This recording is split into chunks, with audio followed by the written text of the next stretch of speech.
Right. What is happening, people? Welcome back to another video. Quite a lot has happened in the past, 20 minutes? So I just breaking my fast. By the way, Ramadan Mubarak to everyone celebrating. I was in the gym and I was just casually looking at my phone and I see Conor Benn has just signed for Zuffa Boxing. And immediately I thought, nah, this can't be real. And then I seen that it was because like the video with him and Dana White looks like it was AI generated. But anyway, then I see who posts it, and it was Conor Ben himself, and it was Zuffa Boxing and Dana White. I think were collaborators on the post, and I'm like, I still can't process it really because it seemed like Matchroom had put a lot of it didn't seem like they had done. They put in a lot of time and effort to really support Conor Ben throughout his career, especially when he had to endure, when he had to go through that 2 year anti doping process. It seemed from the outside looking in that Matchroom were adamant that he was innocent, and they stood by him, and they made sure he was okay. And then obviously they had that great two fights with Chris Eubank Jr. That seemed to reignite Conor Benn's career. And throughout that process, I'm sure he would have made a boatload of cash, maybe in the region of 10-12 million dollars per fight. So he had a very good 2025 to say the least. Um, and then out of nowhere, I guess you get this announcement that he signed with Zuffa, and immediate questions start to come to mind, right? Because Zuffa don't really, as we've spoken about a lot on the channel, and it seemed like a broken record, but they don't really want to, um, you know, acknowledge any of the other sanctioning bodies. And Conor Benn has long spoken about, um, holding that WBC belt like his father had done. And if Zuffa Boxing don't really sort of acknowledge that exists, then obviously he can't really fight for that belt. So then it begs the question. I mean, why does Conor Benn sign for Zuffa Boxing? And in his statement, he thanked Teddy Hearn for all of his help and all the sort of trials and tribulations that Matchroom went through with him. But he said the offer with Zuffa Boxing was too good to refuse, too good to turn down. And ultimately, a couple things went into my head as soon as that was said that, because I guess a similar situation happened, but there's two different outcomes. And that situation was with Johnny Fisher because, I mean, I interviewed Johnny yesterday, and first and foremost, he's a very well knowledgeable person, well rounded, has a university degree, and he's really clued up about how the business side of things works. And he was outwardly telling, I think he told the Stomping Ground, that he received this life changing offer to fight on the undercard of Fury versus Makhmudov, I believe. You know, but I think Eddie was saying that Spencer Brown was ringing him, and then they were going to offer him a lot of money to fight on that card in 6 weeks, but ultimately he turned that down because of an affinity to Matchroom, and also when I don't believe he was ready. But again, that's in stark contrast to this, because it seemed like Conor Ben's just jumped to the person that's going to pay him the most money.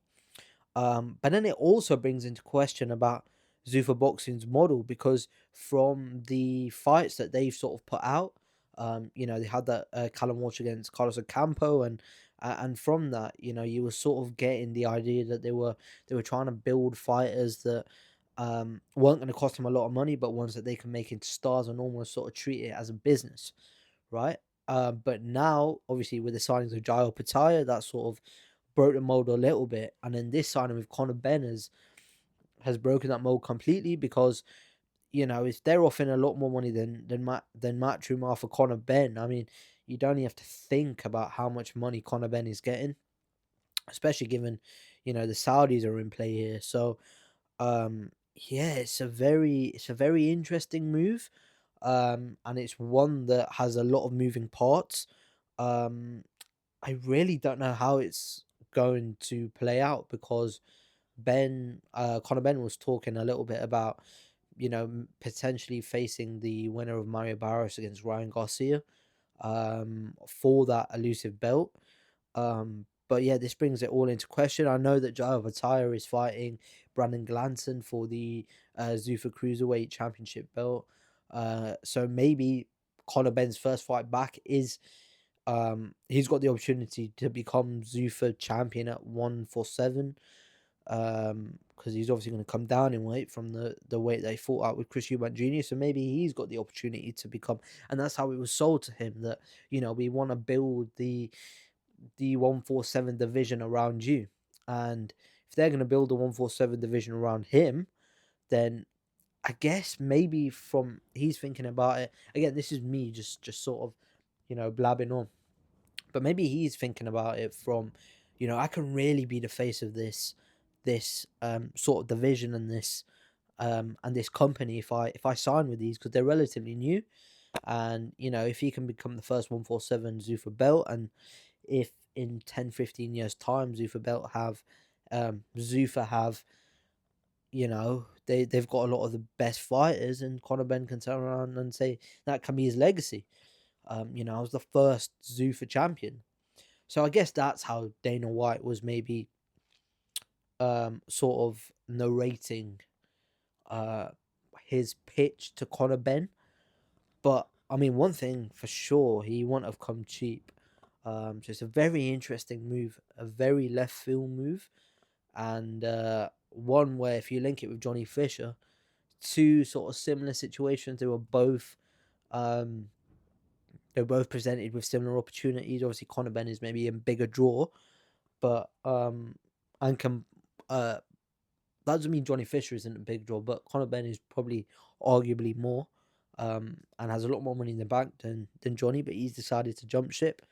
So yeah, very interesting. Keep an eye out on this.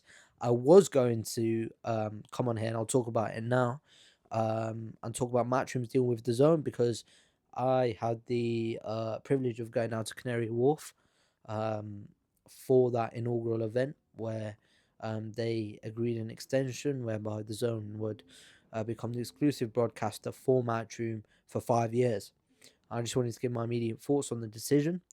I mean, look, Eddie Hearn has sort of become a spokesperson. I wouldn't be surprised if Eddie, maybe has a small stake in the Zone because of how much he's backed in, how much money and how much sort of his voice he's lent to the platform. And it's worth noting that when Matchroom signed with the Zone in 2018, uh, it did come with a lot of what's the word? Not criticism, but skepticism from other promoters. They were like, look, Sky Sports at the time, I guess, was the coveted broadcasting agreement, whereby if you had Sky Sports, you had all the dates, and you had you had a big sort of audience, a captive audience. But then the Zone come along, and I was speaking to Frank Smith, and he was saying like, when they were with Sky Sports, they would then have to sort of negotiate other broadcasting agreements with other countries. So obviously, if they wanted to air, I don't know, AJ Klitschko in another country, in the US, for example, they'd have to negotiate a separate broadcasting agreement. But with this, it's one platform, and it's with the Zone, and it allows other all countries to have a similar sort of experience, which is quite good, right? Because it promotes unity and it promotes sort of one platform. But yeah, I mean, since then it's worked out brilliantly. It was $1 billion over. I think it was $1 billion over 8 years. And yeah, they've gone from strength to strength. Obviously, you've got Boxer, Queensbury, Golden Boy, all on that platform now. I think Golden Boy's deal has run out, but it'd be interesting to see where they go. But that's a separate conversation for another day. But I mean, prior to that Conor Benn news, I was going to say how much of a good position and Matchroom are still in a good position. They've secured dates in Australia. They've got 30 plus. I mean, they've got a minimum of 30 fight nights in with the Zone, plus another 7 in Australia. So they're still in a good position. They've got a good crop of young fighters coming through. There's a trend whereby when this fight Wood against Warrington, there's a trend whereby there's the same crop of, you can sort of sense the fighters that they're trying to build, um, because they're always on the card, and it seems that March and are giving the youngsters the opportunity to go and achieve that. But yeah, this Conor Benn has just thrown a little bit of a spanner in the works. Um, and yeah, he won't be fighting on the zone because they've signed a deal with Paramount. So it'd be interesting to see where that shift um comes into play. Will I don't think will we see, this is quite interesting. Will we see Conor Benn fighting in the UK now? Will we see him? Um, because Paramount is, I guess, not a lot of people have a Paramount subscription.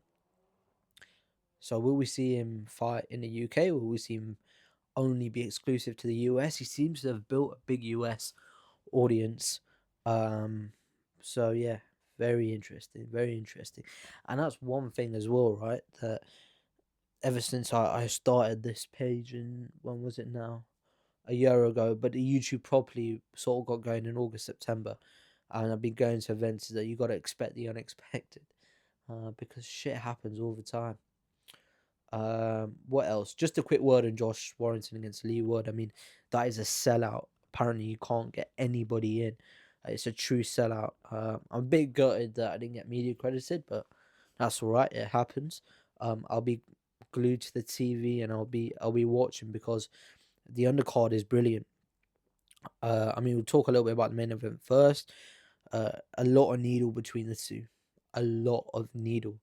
Obviously, the first fight went the way it did. I do think Josh Warrington had a little bit more in the tank, and I do think the stop, after watching it a couple of times, I do think it was a little bit premature. But with that being said, Lee Wood did really well to sort of come back in that fight, and he's really done well to, you know, have the come through adversity. He's a fighter that is able to come through adversity, and it showed. So yeah, that'll make for a cracking rematch. And then you got Bilal Fawaz against Ishmael Davis. I had the pleasure of speaking to Bilal Fawaz's long-term sponsor, and you only have to look at Fawaz's story to realize how far he's come and how much he's been able to achieve through, again, going through adversity. Similar with Ishmael Davis, he was going through the wrong path, and then had that defining win against Sam Gilly in Tottenham. That was a make or break fight for him, and he seems to be fighting all the time. I think it's his fifth fight in about 6 months. You got return of the White Rhino, Dave Allen, as he looks to build and have a big fight in the Sheffield Arena in the summer. Then you've got Leo Watang. His stock seems to be going from strength to strength.